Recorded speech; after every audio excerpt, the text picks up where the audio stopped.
Welcome to the Hello Sunday podcast with me, Nikki Hayden. This is the podcast that discusses everything self-development, spirituality and sobriety. And it wouldn't be me without a little sprinkling of humour. Whether you are just starting out on your journey of self-development or have been exploring these topics for years, are completely alcohol-free or just curious about living a more sober lifestyle, this is the podcast for you.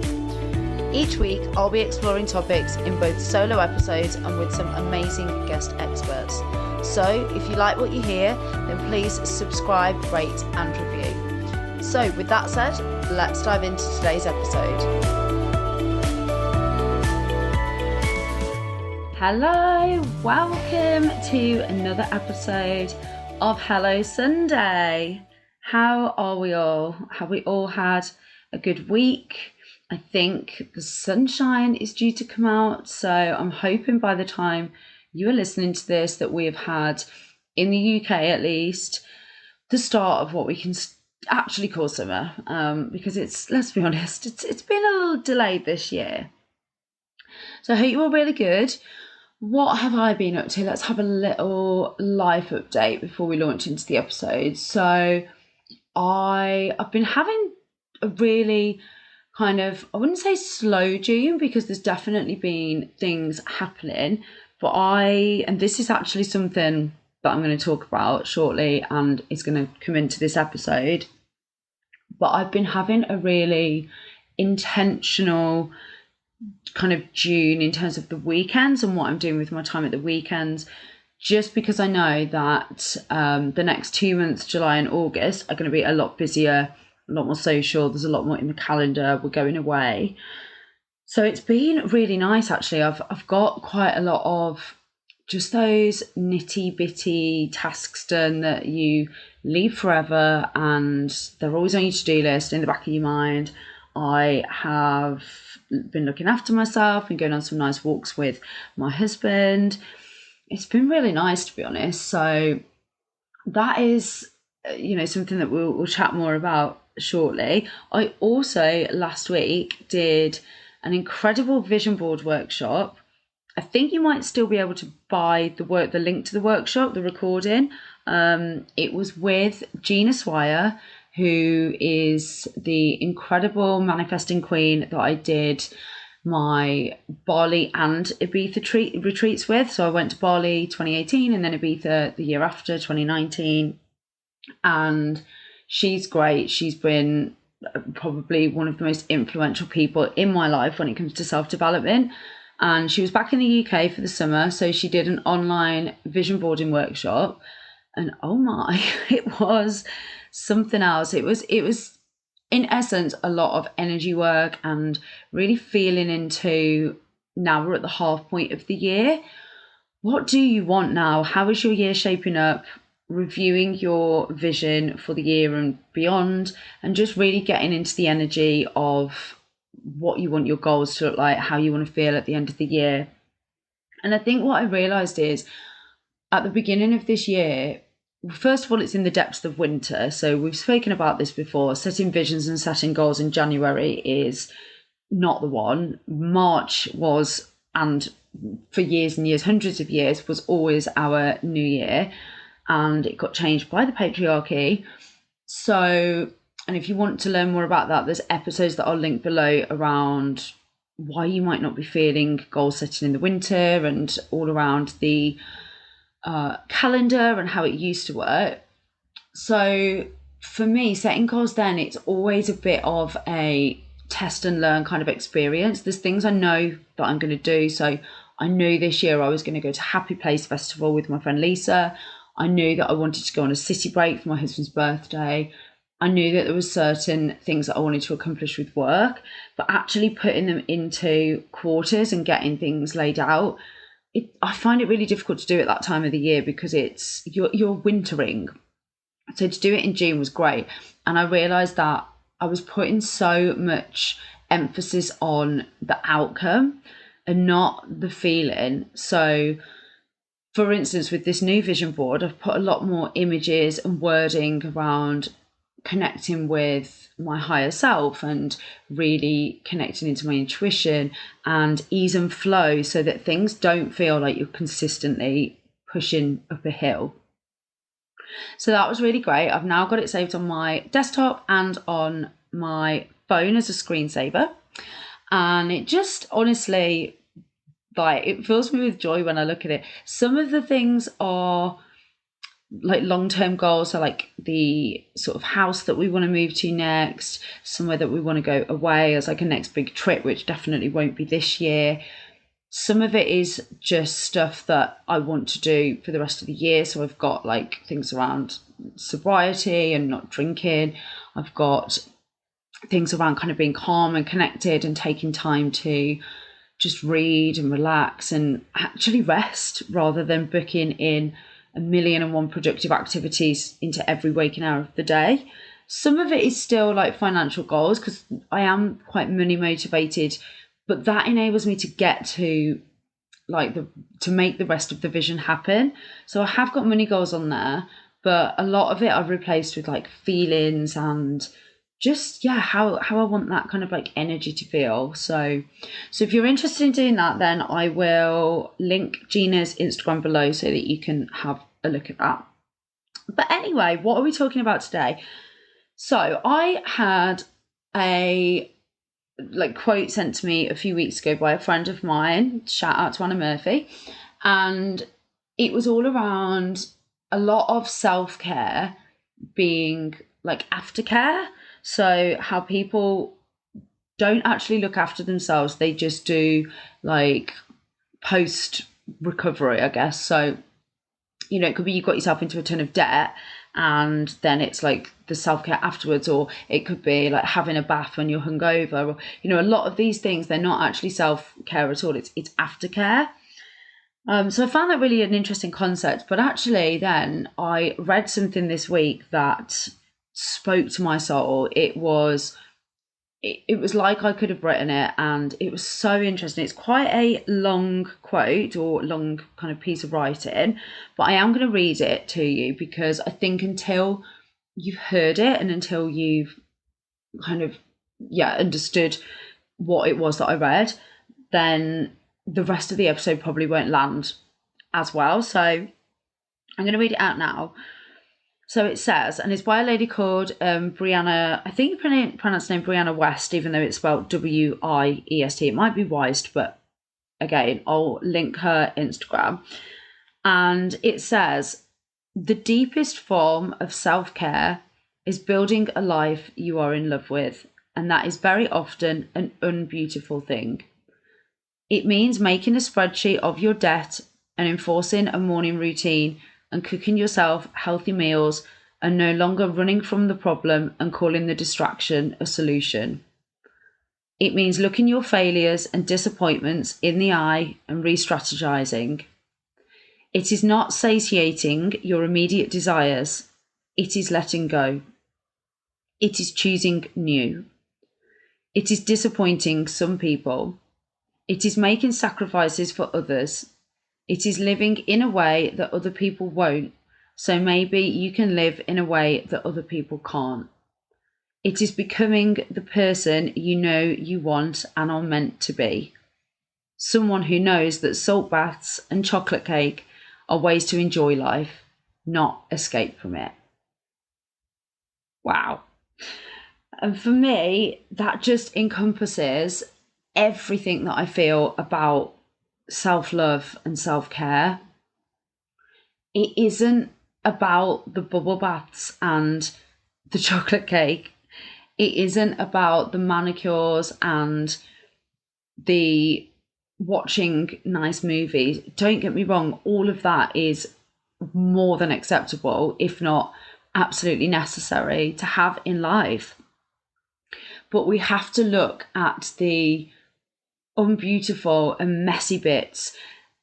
And self-care and healing is never going to be linear. It's never going to be something that just looks like Instagram makes it look. You see these beautiful sister circles and you see these dreamy retreats and you think, oh my God, that looks so gorgeous. But what you don't see is the tears and the unraveling of everything that happens in those scenarios. And for me this year, the beginning of the year, I think I said that I normally have a word of the year. And for this year, mine was consistency. And that hasn't looked sexy or glamorous. It hasn't looked fun to most people.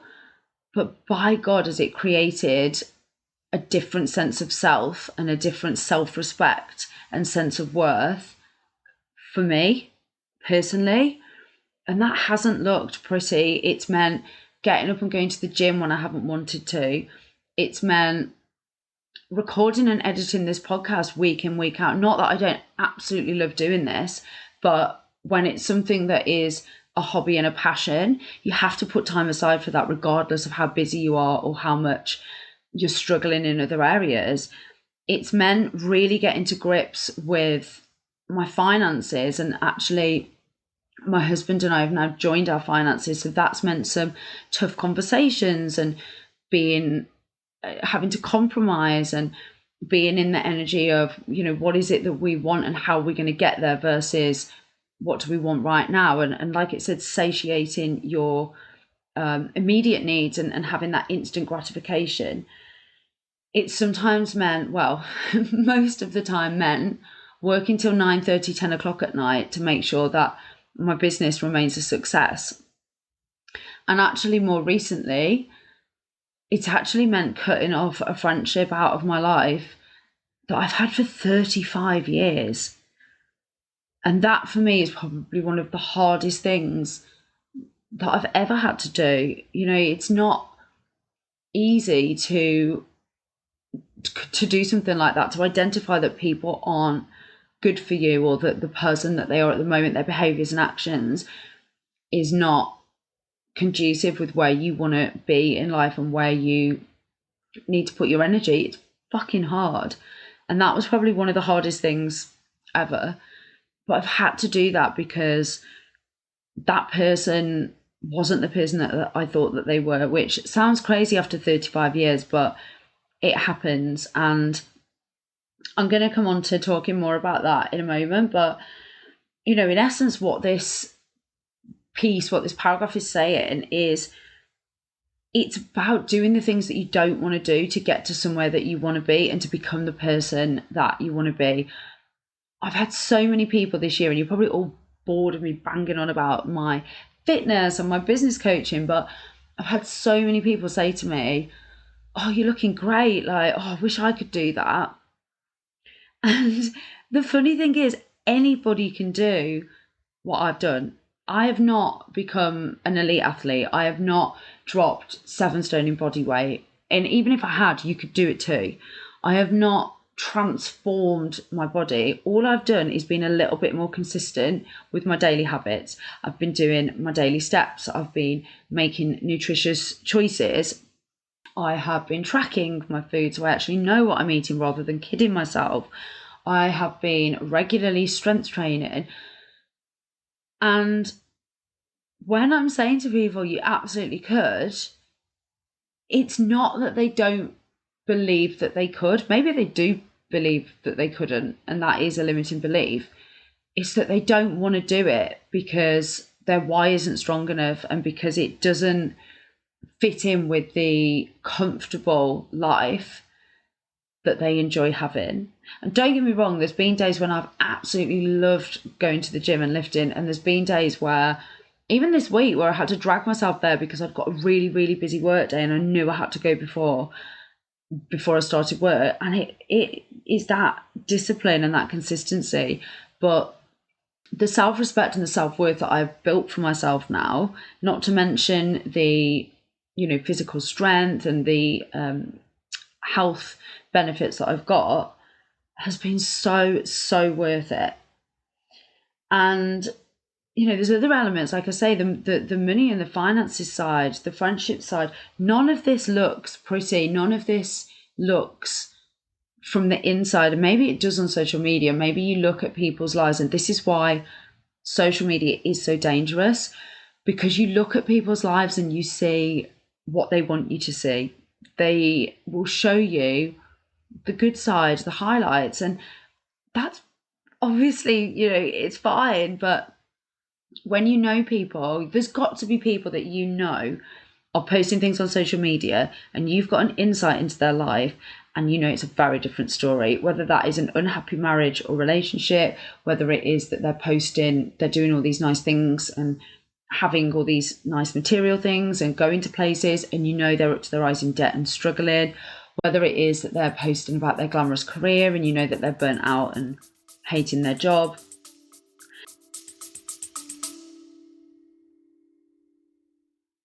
For those of you that are regular listeners to the show, or maybe you know me personally, you won't have been able to get away without hearing me talk about Simprove.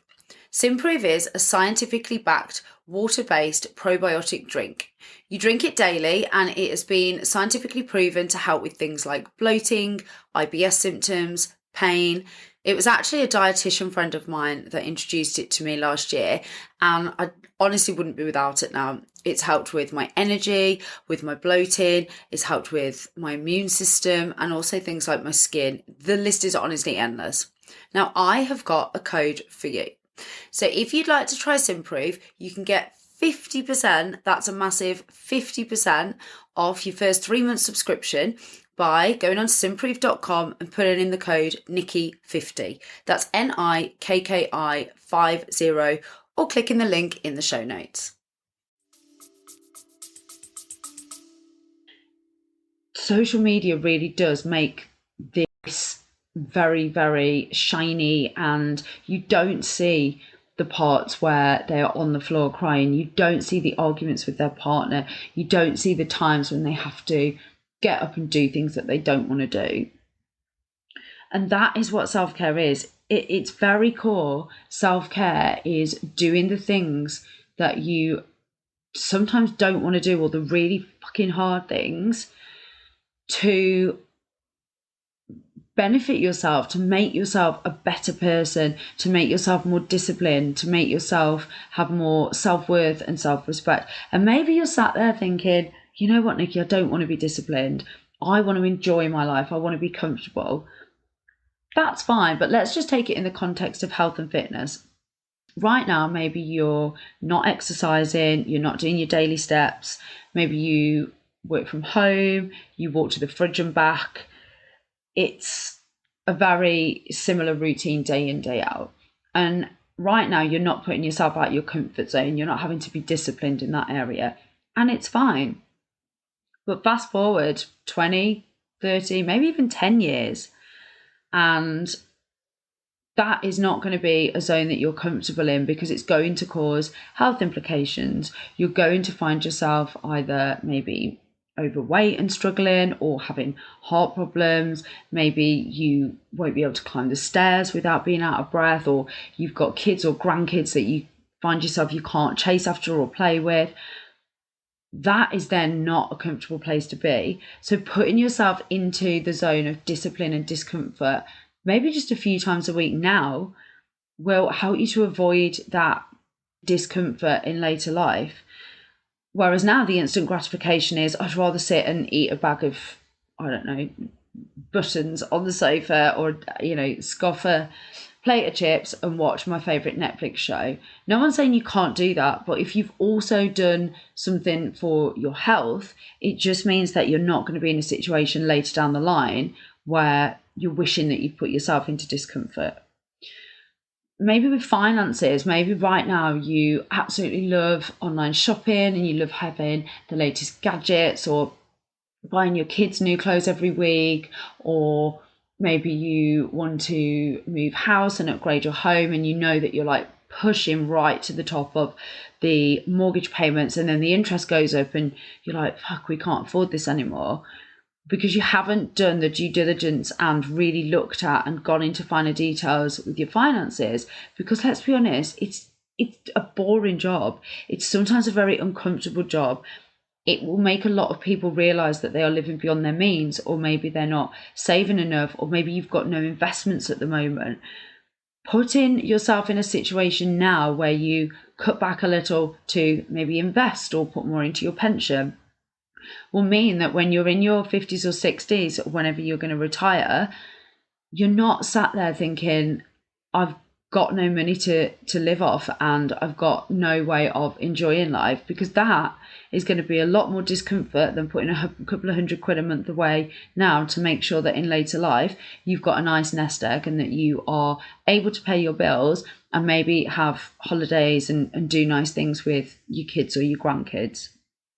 So it's putting yourself in a situation that requires some discipline and discomfort to make the end result more comfortable and to give yourself a better quality of life and to care for yourself.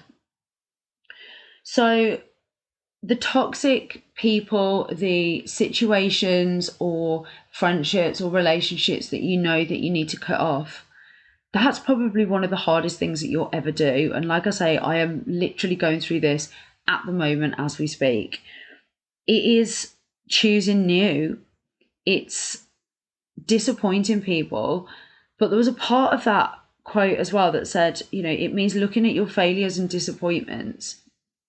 And for me, I've realized that one of the biggest, most important elements of like a relationship or friendship for me personally is someone that can take accountability for their actions, for their failures, can be self-reflective, can say sorry, can hold their hands up, and can understand their impact on other people.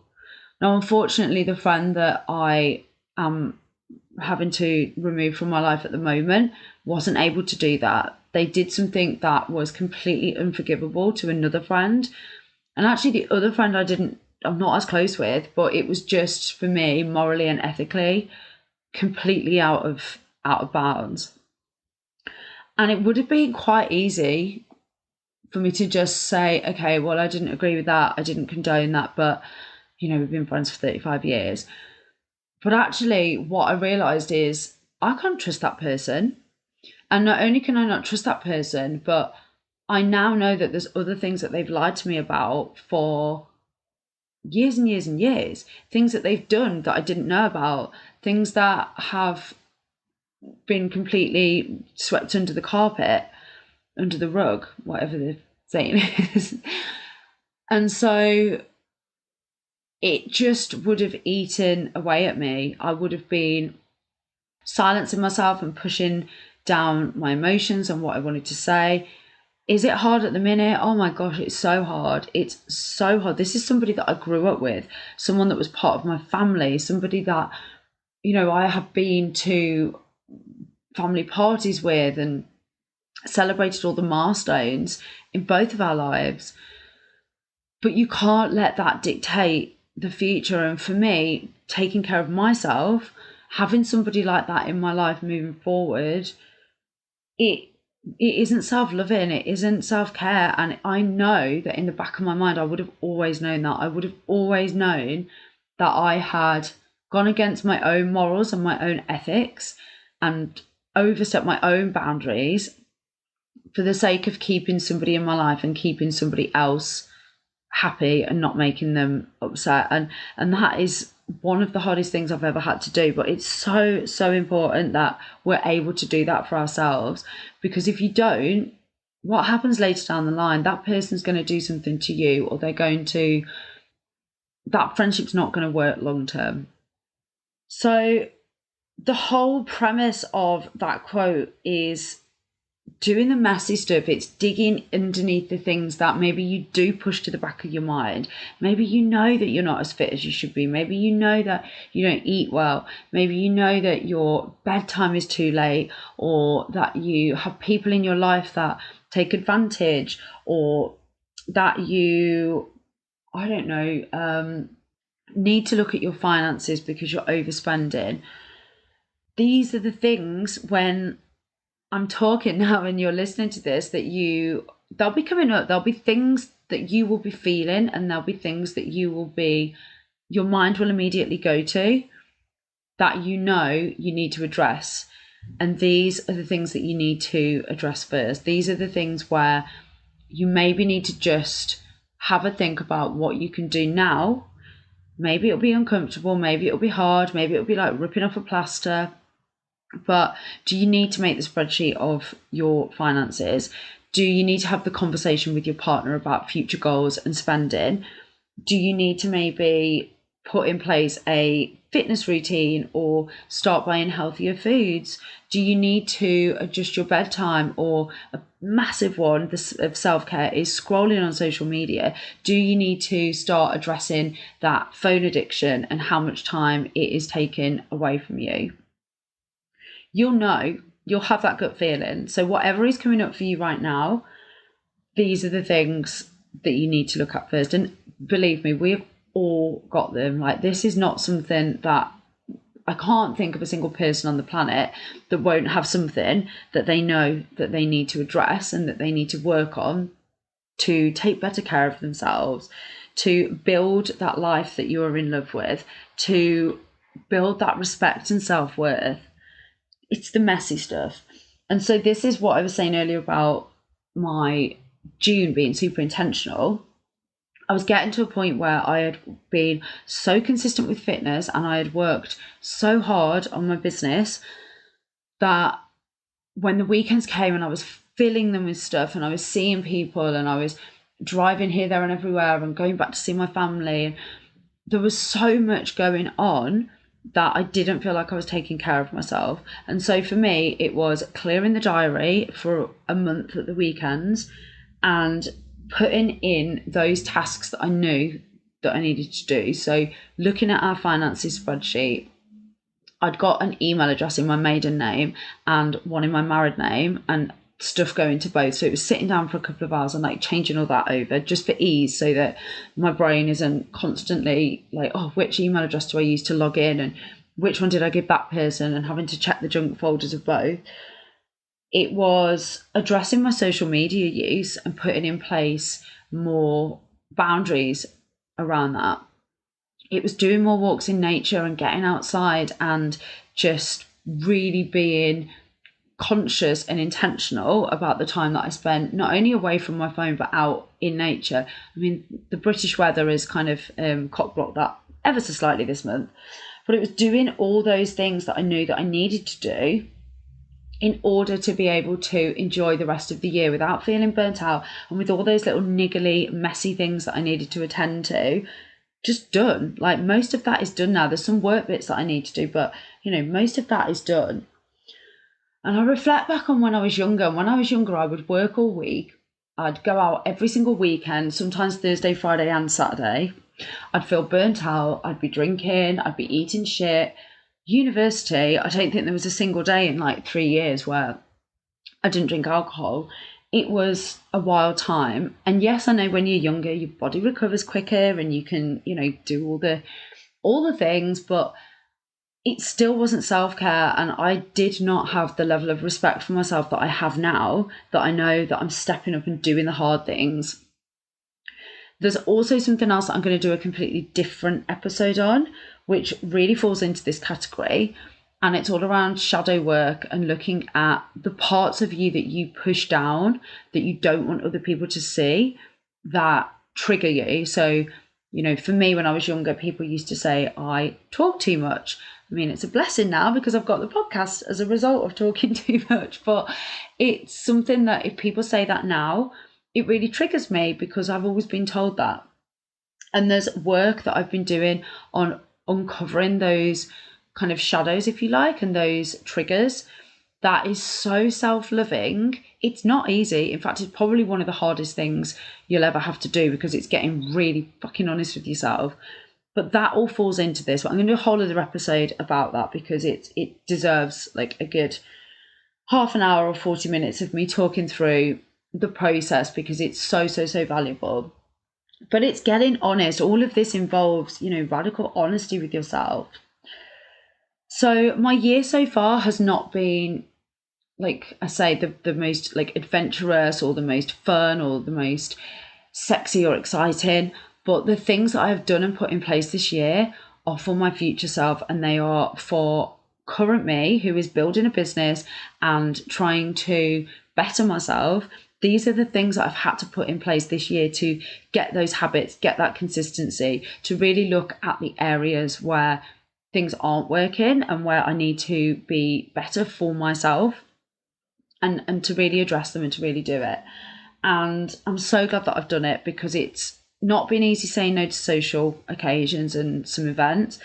Don't get me wrong, I've not been a total hermit, but it's definitely not been a year of like fun and events and occasions and social stuff every weekend.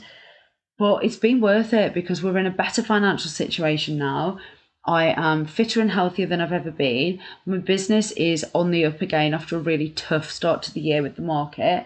I have, unfortunately had to remove some of those people and situations out of my life that I know were really draining me and really causing me a lot of hurt and upset. And now it just feels like I'm at a place where things are really stable and really good, and I feel like I've taken super good care of myself. And that's what I want everyone to get to. It's I should have done this years ago, but I didn't have these tools then. I didn't have these resources, and no one was really talking about this stuff. So we're all in this together. We've all got stuff to address, but I just urge you this week, the niggling feelings, the things that your mind is going to when I'm talking about this stuff, go and look at it, go and address it. Uncover the things that you don't want to. Look at your finances, look at your relationships, look at your health and fitness, look at your career. Just look at the areas that you know. Maybe you're doing great in all of them, and if you are, like, you're slaying, like, hats off to you. But I'd say most people that I speak to, there's definitely one or two areas at least where they know that they just want to make those shifts and those changes. And it's not pretty, but then when you do have the bubble bath and you do have the chocolate cake, you can give in to the instant gratification from time to time, because you know that it's not all the time, and that you're still, when you're taking care of yourself or when you're not. So I hope that you enjoyed that. I am going to put this quote in the show notes, because I think it's a really, really poignant one, and it really resonated with me, and I'm sure that it will resonate with some of you too. And yeah, if you've got thoughts on this, if you've got things you want to share, if you're not sure about how to go about assessing, the Wheel of Life is a really good exercise to do on this, because it does touch on all areas, and those where maybe you score lower, you can address first. And let's be honest, nobody's life is going to be balanced in all areas. Like I said just now, fun and adventure at the minute or have been quite low in my year, like scoring quite low, because I've been focusing on the consistency in other areas. But that's going to change now over the summer. We've got more stuff booked in, and I know that I can afford to do that because I've built the habits in other areas that will also see me through that period. It's not like fucking everything off and completely just going down the route of what I want to do now. Those things won't change. But yeah, if you've got questions, if you want to share stuff, please do drop into the Hello Sunday Pod Instagram inbox or the email address, which is at the end of the show. So have a fantastic week all, and I can't wait to be back with you next Sunday. Thanks for listening. You can find us on Instagram at Hello Sunday Pod, or you can email us on hellosundaypod@outlook.com. Have a great week.